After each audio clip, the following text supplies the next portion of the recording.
Alam mo, Mi, pahirap na ng pahirap ang paghuli ng drugs eh. Kaya hindi kami maaari magpabaya kahit sa saglit lamang.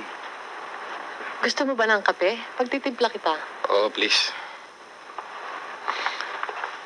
Kaya, kung meron kami pinagsuspetsahan, kinakailangan lagi kami nakabuntot. Alam mo, Mi, kawawa ang mga bata.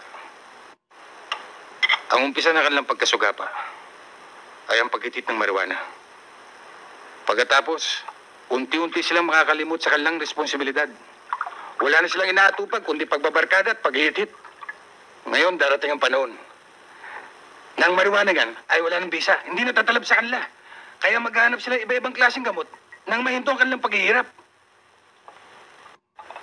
Alam mo, Mi,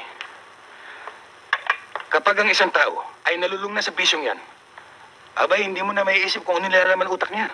Kung minsan makikita mo yan sa isang sulok, walang kakibo-kibo. Kung minsan naman gagawa ng pinakamasama at pinakamahalin na krimen. O kaya magpapakamatay ng walang dahilan. Ang hindi ko maintindihan dyan, Mi, ang mga magulang. Alam nila mga anak nila may bisyo. O ba't hindi nila paalam sa may kapangyarihan? Meron naman mga lugar dyan ng pamahalaan na para tulungan yung mga kapuspalad na yan. Ngayon, kung malala na at saka nadadalin, abay kahit na yung pinakadalubasong doktor, wala nang magagawa. Sinsisi nila.